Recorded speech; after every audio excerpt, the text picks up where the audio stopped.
না মানে মানে কি মানে Toni Kroos was leaving Real Madrid? This is unbelievable guys. এটা আমি জানি I am late because I mean shocked.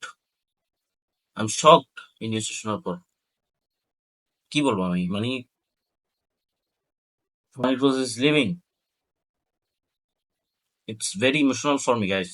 যাওয়ার কথা ছিল লুকা মডরিচের, কিন্তু যাচ্ছে টনি ক্রুস। এটা আনবিলিভেবল গাইস। যারা ফুটবল দেখেন না তারা বলবেন হু ইজ টনি ক্রুস, কে টনি ক্রুস, কি কে নিয়ে এত কথা কি? ভাই আপনি টনি ক্রুসের খেলা বুঝতে হলে আপনাকে ফুটবল দেখতে হবে। You need to watch football, তারপরে আপনি বুঝতে পারবেন টনি ক্রুস কি। তার মাঠের যে কন্ট্রোল, ফিল্ডের যে পুরো ফুটবল মাঠটাকে সে কন্ট্রোল করে। I mean shocked. 2014 সালে যখন বায়ার্নে ছিল সে, তখন বায়ার্ন তাকে বলে যে তুমি ওয়ার্ল্ড ক্লাস প্লেয়ার না, তোমাকে তোমাদের বেতন দিতে পারবো না, এত বেতন। তখন 14 সালে কার্লো আনচেলটি তাকে মাদ্রিদে নিয়ে আসে মাত্র 25 মিলিয়ন ইউরোর বিনিময়। অ্যান্ড বাকিটা ইতিহাস। যারা ফুটবল দেখেন, যারা জানেন, যারা মাদ্রিদিস্তা আছেন, মাদ্রিদ সাপোর্টার আছেন, বা রাইভাল যারাই ফুটবল দেখেন, অবশ্যই তারা জানবেন হুইজ টনি ক্রুস অ্যান্ড সে কি করতে পারে মাঠে। 94% অ্যাকুরেসি পুরো ক্যারিয়ার জুড়ে।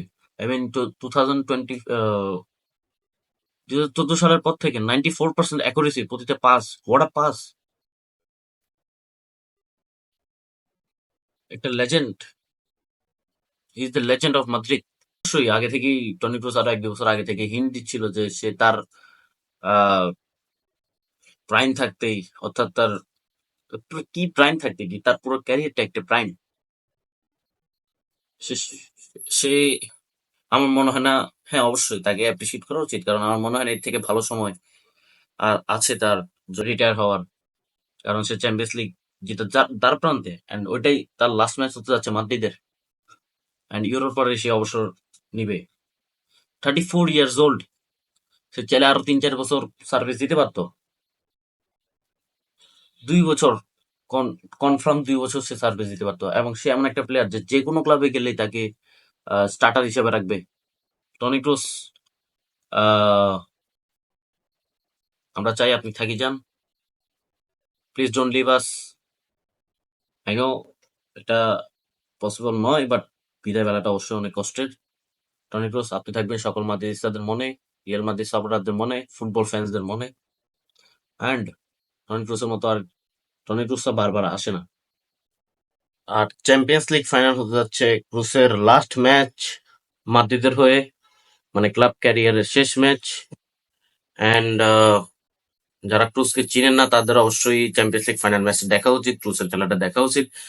কারণ this is the last time যা আমরা ক্রুসকে মাদ্রিদের জার্সিতে দেখতে পারবো। সো চ্যাম্পিয়ন্স লিগ ফাইনাল একদিক দিয়ে যদি আমরা জিতি তাহলে অবশ্যই একটা খুশি লাগবে, অ্যান্ড একদিক দিয়া হার্টব্রেক মোমেন্ট হবে, বিকজ টনি ওয়াজ লিভিং। এটাই তার শেষ ম্যাচ। তো সকলকে অনুরোধ থাকবে যে তারা সবাই চ্যাম্পিয়ন্স লিগের ম্যাচটা অবশ্যই দেখবেন। যারা দেখেন না তাদেরকে বলতেছি বিশেষ করে, এন্ড যারা ফুটবল ফ্যান আছে তারা তো অবশ্যই দেখবেন। So for the last time Toni ক্রুসের ম্যাচ দেখবো আমরা চ্যাম্পিয়ন্স লিগের ফাইনালে। Last match for the Real Madrid. আর এই সাদা জার্সিতে আমরা ক্রুসকে দেখবো না। So this is for emotional for me, because Toni is my one of the favourite player. And সে তার ফুটবল কমপ্লিট করে ফেলছে। ওয়ার্ল্ড কাপ আছে, 5টা চ্যাম্পিয়ন্স লিগ, অলমোস্ট 6টা দ্বার প্রান্তে, এবং কি 6টা club world cup. I am forgeted he completed football. But for the last time আশা করবো মাদ্রিদ চ্যাম্পিয়ন্স লিগ জিতবে, অ্যান্ড ক্রুসের ফেয়ারওয়েলটা অনেক ভালো হবে, ফেয়ারওয়েলটা অনেক আইকনিক হবে। অ্যান্ড সে চ্যাম্পিয়ন্স লিগ জিতেই আশা করি সে মাদ্রিদে তার ক্যারিয়ার শেষ করবে for the last match. And অবশ্যই আমরা তাকে ইউরোতে দেখতে পারবো, অ্যান্ড ইউরোর পরেই সে রিটায়ার হয়ে যাবে। সো মাদ্রিদের জার্সিতে ক্লাবের ক্যারিয়ার সে জুনের 1 তারিখে শেষ করে ফেলবে। তো যারা ফুটবল দেখেন না তাদেরকে অবশ্যই বলবো জুনের 1 তারিখ champions league final Dortmund versus Real Madrid ম্যাচটা অবশ্যই দেখবেন। Another legend was gone, bro. Tony, we love you. Number 8 miss করবো অবশ্যই। সো এটাতে ছিল এতটুকুই। আই ডোন্ট নো ভিডিও কেমন হয়েছে, কি বলতেছি না বলতেছি, I don't know, but we miss him, bro. আমি জানি আমি লেট, বাট